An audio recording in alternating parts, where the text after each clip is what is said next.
सहना भवतु सहनौ भुनक्तु सह वीर्यं करवावहै तेजस्विनावधीतमस्तु मा विद्विषावहै। ॐ शान्ति शान्ति शान्तिः। ॐ पूर्णमदः पूर्णमिदं पूर्णात् पूर्णमुदच्यते पूर्णस्य पूर्णमादाय पूर्णमेवावशिष्यते। ॐ शान्ति शान्ति शान्तिः। श्रुतिस्मृतिपुराणानाम् आलयं करुणालयं नमामि भगवत्पादं शङ्करं लोकशङ्करं। शङ्करं शङ्कराचार्यं केशवं बादरायणं सूत्रभाष्यकृतौ वन्दे भगवन्तौ पुनः पुनः। ईश्वरो गुरुरात्मेति मूर्तिभेदविभागिने व्योमवद्व्यक्तदेहाय दक्षिणामूर्तये नमः। ॐ नमो ब्रह्मादिभ्यः ब्रह्मविद्यासम्प्रदायकर्तृभ्यः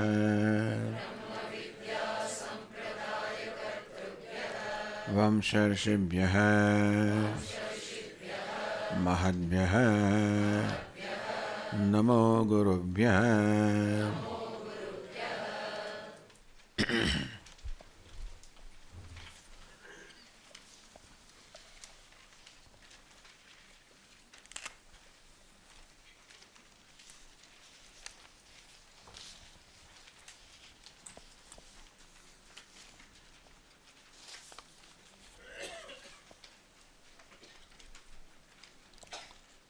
This Upanishad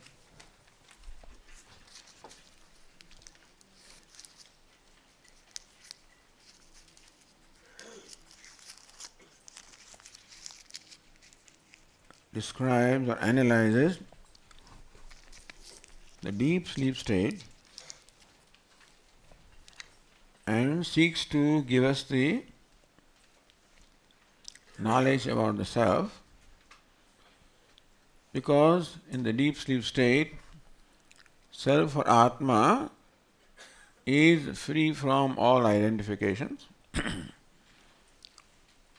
Although it is true that in deep sleep state there is a darkness of ignorance, and therefore, unfortunately, we do not become enlightened in deep sleep state. Even though all there is Atma in the deep sleep state, everything else is merged in the cause or ignorance. But because of the darkness of ignorance, nothing is recognized. Meaning that in deep sleep state, all is there. There is myself. There I am non-dual. That's what the passage is also described. But there is no means of recognizing that. In the deep sleep state, there is experience of non-duality, but not the knowledge of non-duality, because the means of knowledge, or the instrument of knowledge, namely mind, is not present in deep sleep state. Therefore, we have the experience of non-duality, but not the knowledge of non-duality. Therefore, deep sleep state is presented as very close to the moksha, meaning that is the kind of state that we should deliberately create. In deep sleep, the identification of the body, gross body and subtle body, we become free from those identifications by Ishvara scheme. But the causal body of the ignorance is there. In the waking state, we should similarly become free from identification of gross body subtle body, and then recognize our true nature because we are awake. In deep sleep state, we do not have the mind to understand that experience of deep sleep. In deep sleep, we have experience of non-duality. At that time, we do not have the mind to recognize that experience. Therefore, in the waking state, we should create a state similar to deep sleep state, when we also have the mind, so that we can see our true nature. When all there is we are, the body, the mind is not there, in the sense that we become free from identification of the body and the mind. In sleep it happens by Ishvara's arrangement, that Ishvara has created this state of deep sleep for us, that the identification of the gross body goes away, and that with the mind or subtle body also goes away. That is something that we need to do deliberately in the waking state. And then further, where in the deep sleep state there is no knowledge because the means of knowledge, namely mind, is not there. In the waking state we have the mind, and therefore the experience of non-duality that we have in deep sleep can become a similar situation can become the means of knowledge of non-duality in the waking state. So we have the experience of non-duality. Our Puja Swami always used to say, experience a dump. Because those days, this experience was a big thing, you know. And meaning that you should have experience. But experience itself does not tell you anything. You have to understand the experience, which is what Vedanta does. Experience of Atma we always have. But now also we are all aware of ourselves. Because the self is self-revealing, self-shining, and therefore we cannot but be aware of ourselves. So therefore, it is not that we have to create an experience of Atma or create an awareness of Atma. We always have it because Atma, nature of Atma is self-revealing, self-conscious, self-awareness. But we have to recognize what happens now is that not only we are aware of Atma, we are also aware of the body, we are also aware of the sense organs, we are aware of the mind also. So we are aware of so many things, including Atma.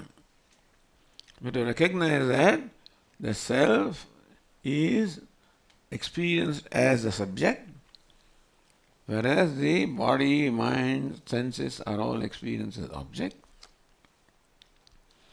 Here, habitually we lump them together. And therefore, we judge ourselves as a self limited by this body, sense, mind. So that's why the Viveka is required. But here, the deep sleep experience is presented as a ground for understanding the true nature of ourselves.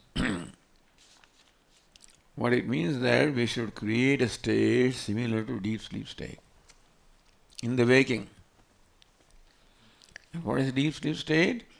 When we are free from identification, body, sense organs, mind, intellect. That time there is this ignorance, and that is where we have to have the knowledge. That's only because we are aware in the waking state. Therefore, so much description is there of the deep sleep state.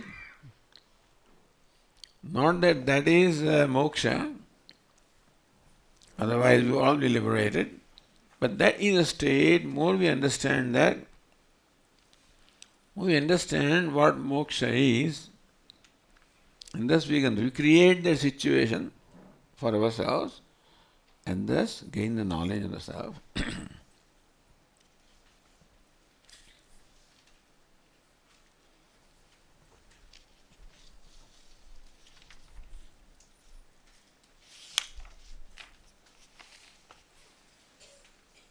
So we read the passage 21. Tadva asetat atichandaha apahata papma abhayam rupam. The deep sleep state, atichandaha, we are free from all desires. Why are we free from desires in the sleep state?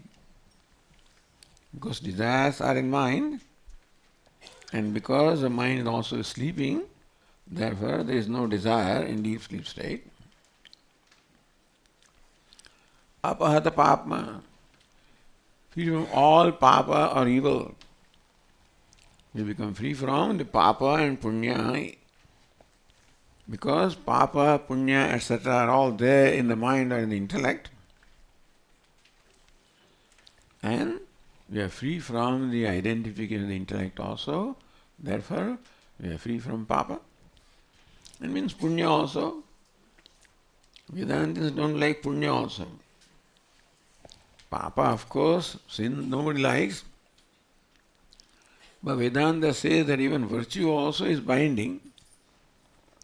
Because virtue means you perform virtuous actions. You will also create that appropriate result and give you a higher birth, but it will give you birth nevertheless. If you perform vicious actions, then it will give us birth in hell. And if you perform virtuous actions, then also we'll get a birth in heaven. But we are still not free from the process of birth and death. And we want to become free from that. One way of describing moksha is freedom from the cycle of birth and death. Somebody says, Swami, what's wrong with birth? I want to be born.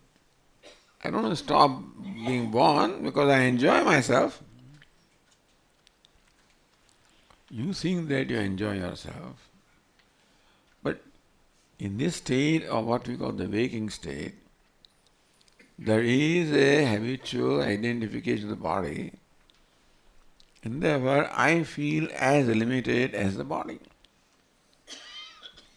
So I cannot be free from a sense of limitation. As long as there is identification of the body, mind, etc., I cannot become free from sense of limitation. In that sense, deep sleep is a very good illustration where I am free from the identification of the body, mind, etc. So there is no sense of limitation in deep sleep state. There is nothing to limit me there, except that because of the darkness of ignorance, I don't have the benefit of that experience because I don't learn anything from that experience. The mind, which is a means of knowledge, also is not there, and therefore I do not learn that I am non-dual. In deep sleep, there is an experience of non-duality, but not the knowledge of non-duality. But that is the reason why the deep sleep state is presented here and described,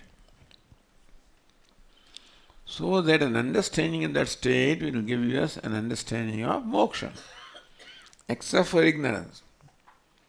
So from deep sleep state, if we subtract ignorance, then what is moksha? You can't just, this is not an algebra that you subtract ignorance in that sense. But what I'm saying is that subtract ignorance from deep sleep state, and what you have is moksha. Therefore, deep sleep state is described here in fair detail. So more we understand the non-duality, more we understand the freedom that is our nature, and thus more we understand what it is that we need to do to discover that nature of ourselves.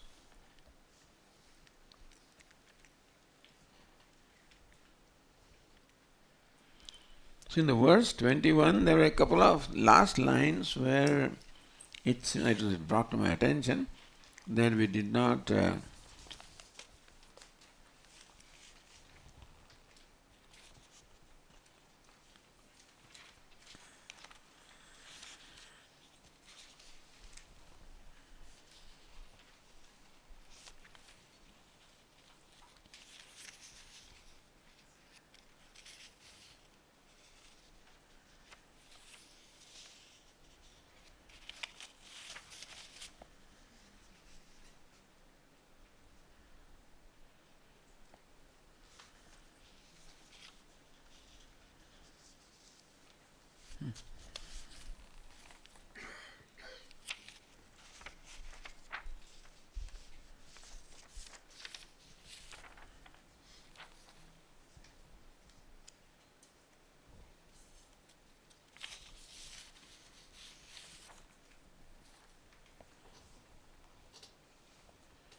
in the passage 21, the last sentence is Tadva asya etad atmakamam aptakamam atmakamam akamam rupam shokantaram.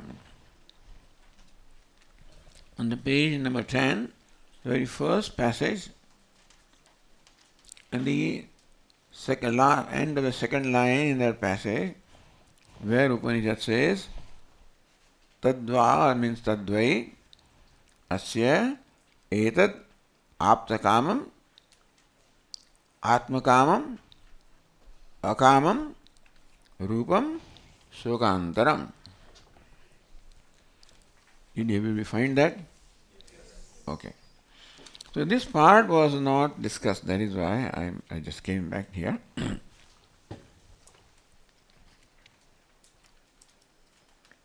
So there is experience of non-duality in deep sleep state. It is described as an experience where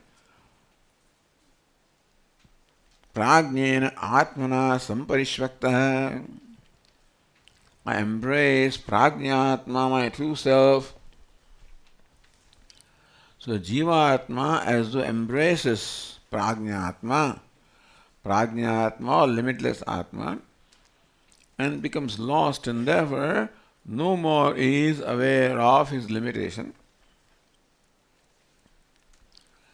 The example is priya striya samparishvaktaha, just as a man who is embraced his dear wife and then forgets everything inside and outside and becomes one. So how the two become one at that time, that is an example of two becoming one. Closest example that we have of two becoming one. So right now looks like there are two entities, Jivatma, I am a limited self, and Prajnatma, Paramatma, Brahman, that is limitless self. Right now I think that I am different from Brahman, I am different from Paramatma, because it is my conclusion that I am a limited being. Therefore, the limitless self or Brahman is thought to be different from me. I am different, Brahman is different, I am different, Ishvara is different. So habitually we take all these dualities as real. And even though I feel different from Brahman, I strive to become one with Brahman. In all my pursuits in life or endeavors in life, I want to become limitless. Although my understanding of limitlessness is perhaps wrong, I think that by becoming wealthy, I'll become limitless. By becoming famous, I become limitless. By becoming powerful, this is what the world is doing. I think that by attaining all those material goals, the worldly goals, that I'll become free, then nothing remains to be done for me, I think. But understand that the basic desire behind every pursuit is to become limitless. All that the human being wants is to become free. All that he wants is to become free from all limitations. He just wants to be limitless. That's what he loves. So how do you love this limitlessness? And limitlessness can be there only when there is non-duality. If I am different and you are different, then suddenly I exclude you and you exclude me. In that case, I can never be limitless. So limitlessness necessarily means that it's an all-inclusive state where no duality remains. Now in waking state, we have to see that duality is false and non-duality is, even though I experience duality everywhere, I think that you are different and I am different. This is what I think. But that is a conclusion and not an experience. Swamiji, we experience duality all the time. I experience the duality of that body with this body, that mind with this mind, but we do not experience duality of that self with this self, really. But that body and mind are equated to that self, and this body and mind are equal to this self, and therefore the difference between the body-mind sense complex, that and this, is taken to be the difference between the self. I equate self or Atma with that body-mind complex. I equate so-called this Atma with this body-mind sense complex and conclude that that self is different and this self is different. It's not our experience. Our experience is that body is different, this body is different. But we don't have experience that that self is different and this self is different. That is not our experience. The difference between the bodies is taken to be the difference between the self. Understand, this is a very important thing. How this conclusion that I am different from the rest of the world, the rest of the world is different from me, and that is a big problem in our life. That's where we feel isolation, we feel exclusion, we feel all kinds of problems. But that duality or multiplicity existing at the level of body-mind complex is habitually taken to be the multiplicity of the self. It is like this hall, where maybe 1,000 mirrors are fitted here. And then imagine that every mirror is different of kind from other. One is a convex mirror, a concave mirror, different kinds of mirrors. Every mirror will show a different kind of reflection.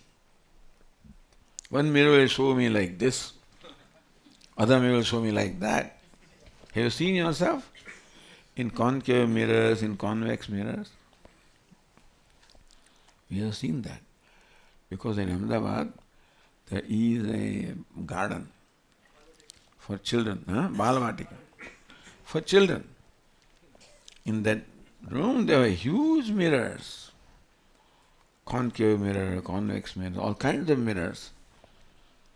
You stand in front of them, you look, and people laugh at themselves, because I know that's not real. If I did not know that what appears in that mirror is not real, then I think I become very fat, or I become, very thin. But since I know that what appears is mithya, so I can laugh. So there is in this Balavatika, there is a room. It must be there now also. My experience is for many, many years ago.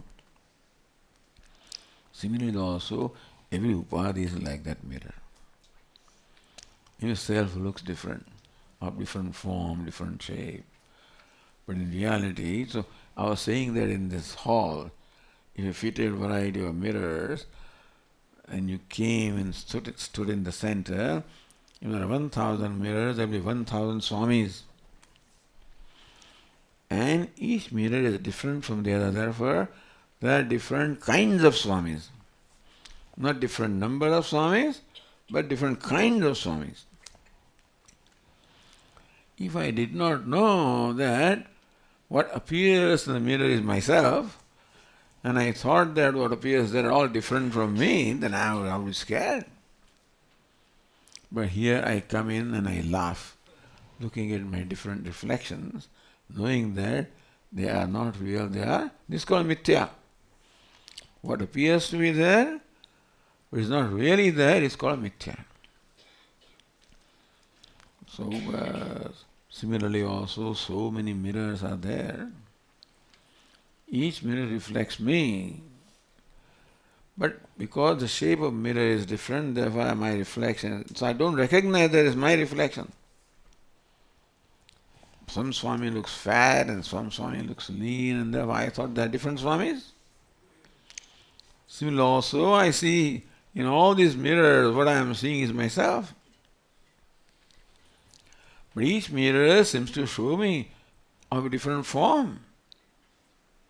A man, woman is there and so forth and so on, so I think they are all different from me. The mirrors are all different, but the one who is reflected is not different. So all mirrors are different. The self that is reflected in them is not different. But the difference in mirrors is automatically and habitually taken as difference in the image also. And then when I look at you, I think I'm looking at a different person, but I'm looking at myself in that mirror. So this is how all of this goes away in the deep sleep state. Here we have to do this work and recognize that even though I seem different, but really I am the self, there also self. All personalities are different. Some is sattvic personality, some rajas personality, some tamas personality. Sattvic personality, the person is very kind and compassionate. Rajas personality, the person is aggressive, go-getter. Tamas personality, the person is cruel. So this very cruelty there, aggressiveness there, and whatever it is there, is all in the personality, in the mirror. The person. And since I equate the person and personality, therefore, there is all this duality and all these kind of differences in my life. So this is what Upanishad wants to teach us. The reason of unhappiness in life is not that is a really reason. It is ignorance that is the reason for all the unhappiness in life. Not recognizing the reality. Not recognizing that in the apparent manyness there is real oneness. And that oneness is myself. And that is what Upanishad wants to teach in different ways. Therefore, deep sleep state is an experience of non-duality, where all the personalities are completely dissolved and therefore all there is the self. So that becomes a good illustration for us to understand what our true nature is. If I was an unhappy person, then I should remain unhappy in every situation. Swamiji waking, Swami always unhappy. In dream also, same thing comes. But how about deep sleep state? No unhappiness, nothing comes there. I am still there. So in waking, I am there, unhappiness is there. In dream, I am there, unhappiness is there. In deep sleep, I am there, and unhappiness is not there. In Vedanta, they call it Anvaya Vyatireka, togetherness and separateness. So even if we just simply analyze or look at our life in totality and not confine ourselves just to waking state. So the reason why the Upanishad discusses 3 states of waking, dream and deep sleep is that we have to learn from the other states as well, from dream and deep sleep also. Then only we can have a complete idea of ourselves. That is why this Upanishad discusses dream state in detail and the deep sleep state also in detail. And this last statement in verse 21 said, Tadvai asya etat aptakamam atmakamam akamam rupam shokantaram. At that time, the nature of the Atma is aptakamam. Apta means achieved. Ap means to get, in this case. Apta means, so apta kamam. Aptaha kamaha yena sa apta kamaha. One who has achieved all the desires. Apta. Atma kamam. Second word is atma kamam.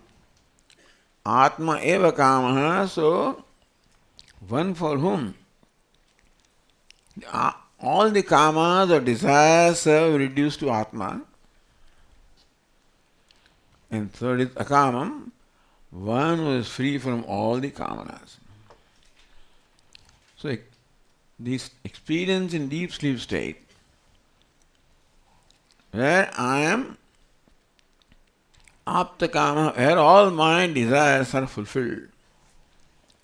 Deep sleep state, I have an experience of a state where all my desires are fulfilled. Why is it so? Because Atmakamam. Because the object of desire has turned into Atma.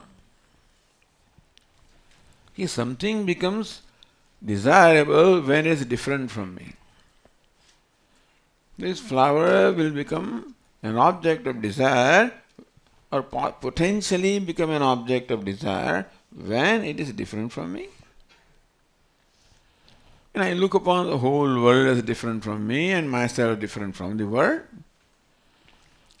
And I also feel myself lacking and wanting, and therefore so many things become desirable which promise me to become free from that lack or want. But when I realize that I am a complete being, then nothing to desire. I recognize that what is I, the self, the non-dual. So what was the object of desire is now turned into Atma. I thought that you are different and therefore you are object of desire. But I realize that it is I in that particular, in that costume. I alone is in all these various costumes. All these various mirrors are there, and I alone is reflected in all of them. When I recognize this fact, no, but I am different, Swamiji, you are different. How can you and be one? You are a man, I am a woman. How can that be one? But the mirrors are different. So reflections are different. But the one who is reflected is not different. So when we reduce this reflection into the images, then we see there is one reflected in countless mirrors, or countless manifesting, like when electricity, functioning the variety of bulbs and variety of color of bulbs and the different kind of lights also comes, but one electricity. So the one consciousness manifesting as life in all these countless living beings. If this becomes my knowledge, then the one thing that is acquired by me is Atma. If I recognize that you are all Atma only, then that means that I have acquired everything. As long as this is different from me, so long it remains an object of desire. When I recognize this is myself, where is it, Swami? This is not yourself. You are not a flower. You are not a pot. You are not a cloth. How do you say this is all me? So, what is this flower? Flower is, the flower shines in my awareness. The flower is dear to me. Flower has a name, and flower has a form. Asti bhati priyam rupam nama chetyam se panchakam. Many of you may not be familiar with what I am saying, but there are 5 aspects to this flower. One is that flower is. We cannot deny that. Is there a flower in my hand? They're laughing. How do you say it is there? Because you are aware of that. Is there? It shines in your awareness. And third statement I will make is that it is dear to you. No, Swami, I don't care for this flower. I don't like this color. The flower is asti. Flower shines in your consciousness bhati, and flower is dear. Now that dear business is a little difficult. But everything is asti, bhati, and dear. No, Swamiji, I don't like this. But this has the potential of becoming dear when a transformation takes place in my mind. Right now I have a specification of what is dear to me. What gives me happiness is dear to me, and therefore this becomes dear to me if it gives me happiness. And it can give me happiness when it can fulfill all my requirements. But suppose my requirements become fewer and fewer and fewer and fewer, then more and more things will give me happiness. Understand this. Only few things today give me happiness because few things only can fulfill my requirements. It is not that this has not potential of giving happiness, but I deny that happiness on account of making demands on this thing. Hey, you should be green color. You should have 75 petals. You should be 3 inches long, etc., etc. But if my demand and what this is coincide, then this becomes the object of my love. Now this poor thing cannot change. So what has to change? My demand. That if my demand becomes equal to what this is, then this becomes the object of like. So if my demand reduces, my expectations reduce, what I like, what is beautiful, if my expectation of what is beautiful reduces, then more and more things will be beautiful. You understand what I am saying? If I think that only this pink color is beautiful, then this poor color is not beautiful. But if my sense of beauty extends to more and more colors and more things will be included in what is beautiful, if every color is, I like every color, then everything is beautiful. So less demanding mind becomes more beautiful, more number of things become beautiful. You follow? It is not that thing is not beautiful, therefore I have a problem. There is a problem. It is because I have set conditions of what beautiful is, therefore there is a problem. Otherwise, what is beautiful? If I reduce my conditions and demands of what it should be, then more and more things will be included in my area of beauty. Suppose I am totally non-demanding. I am totally accepting. In that case, everything is beautiful. It is not that this is not beautiful, but I deny the appreciation of beauty because of my demands. And less demands I make, I find more and more things that are beautiful.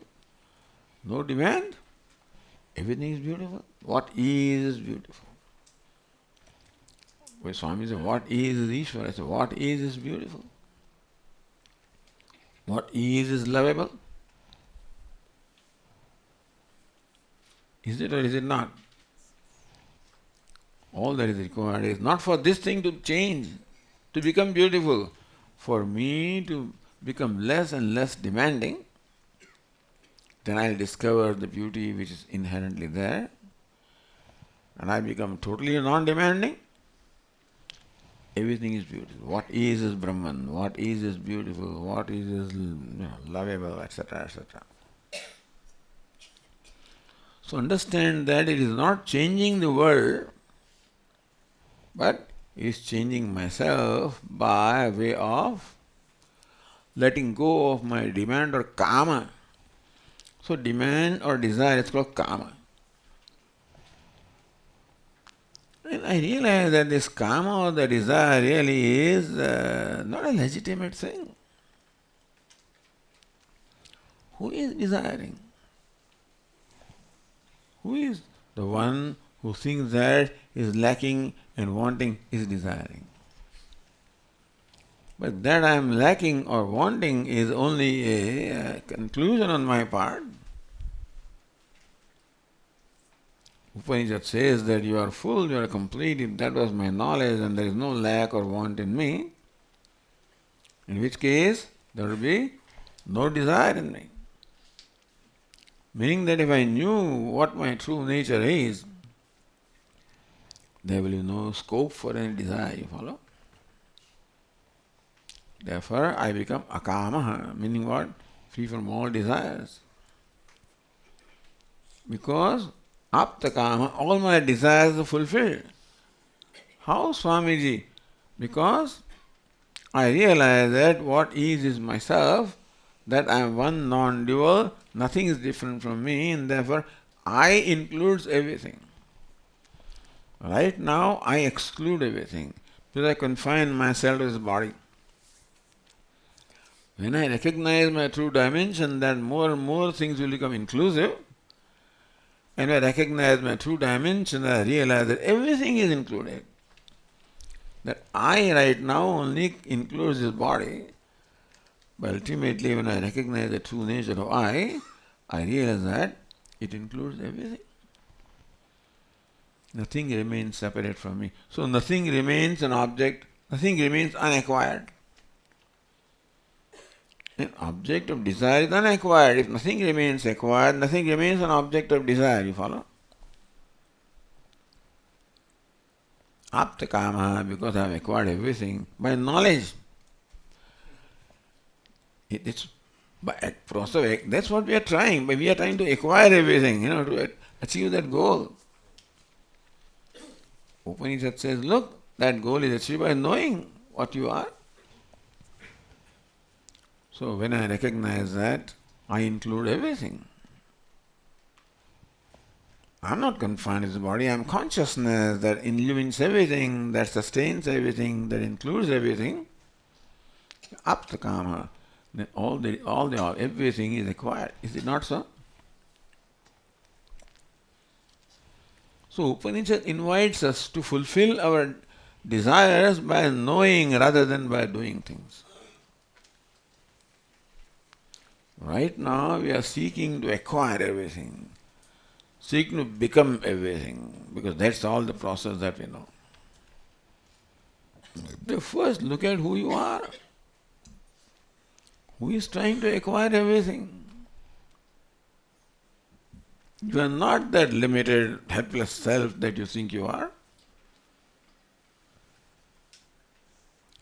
Therefore, here the nature of Atma is being elaborately described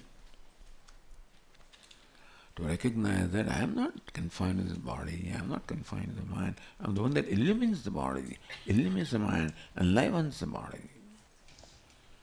And I that enlivens this body also enlivens that body, and therefore I enliven everything. So I am the consciousness that enlivens everything. Bhati. I am Asti. And that limitless is what I love, Priyam.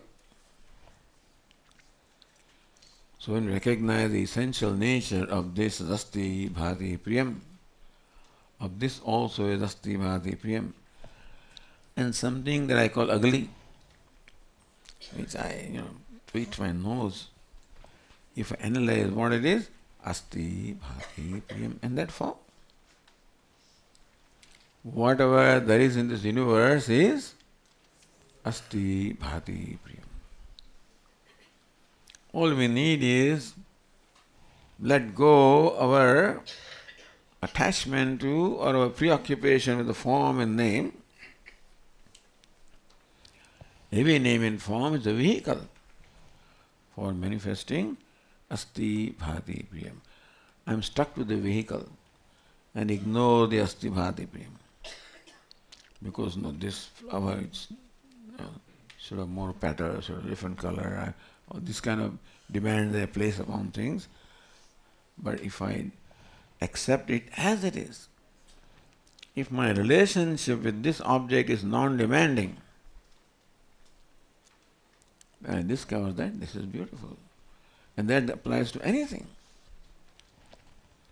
It is not that things have to become beautiful, it is that I should learn to become non-demanding, more accepting, more appreciating.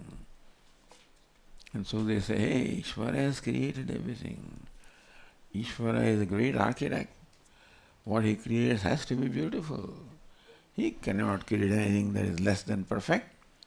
So whatever he has created is beautiful. So if you look at everything from the standpoint of Ishvara, then a little limited, narrow standpoint is given up. Tadvaste tat aptakamam, atmakamam, akamam.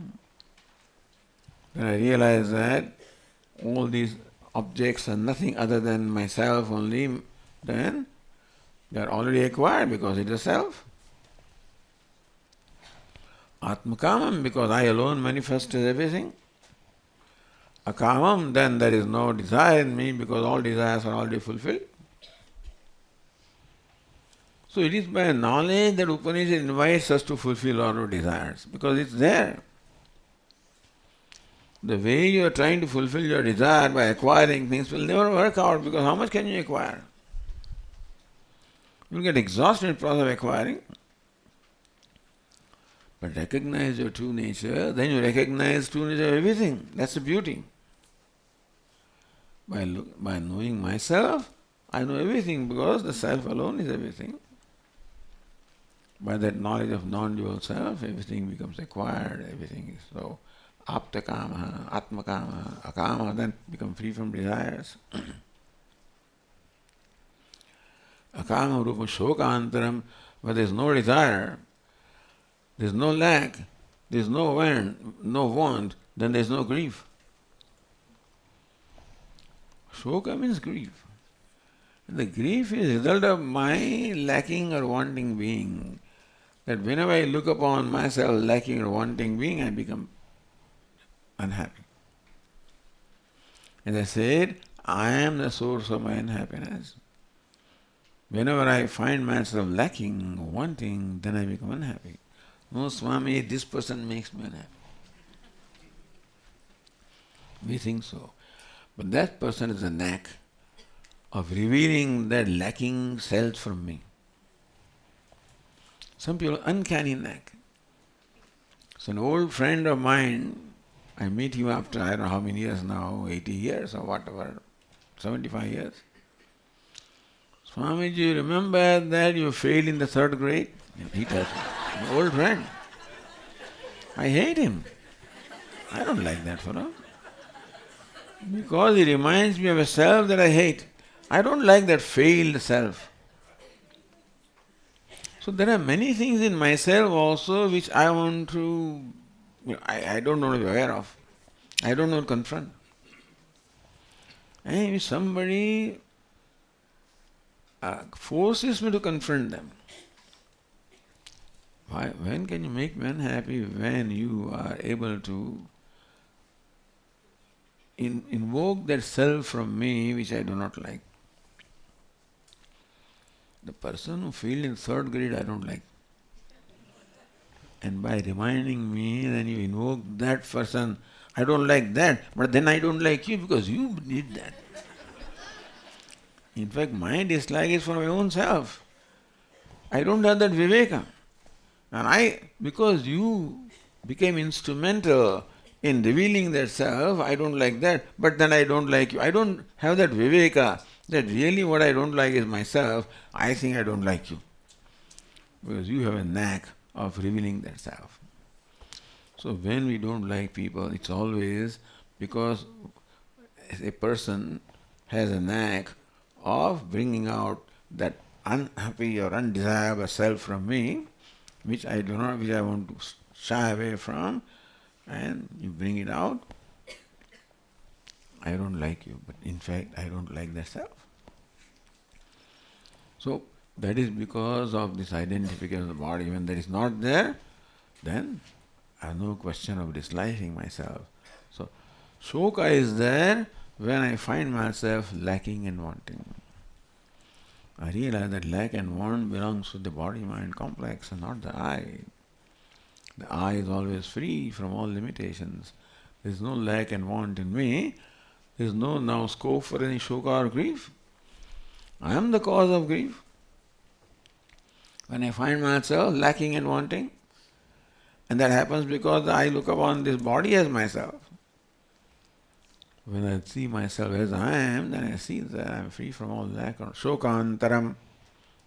Then this knowledge makes me free from all shoka or grief. So all our desires, everything can be fulfilled just by knowing the self. That is what these words tell us here.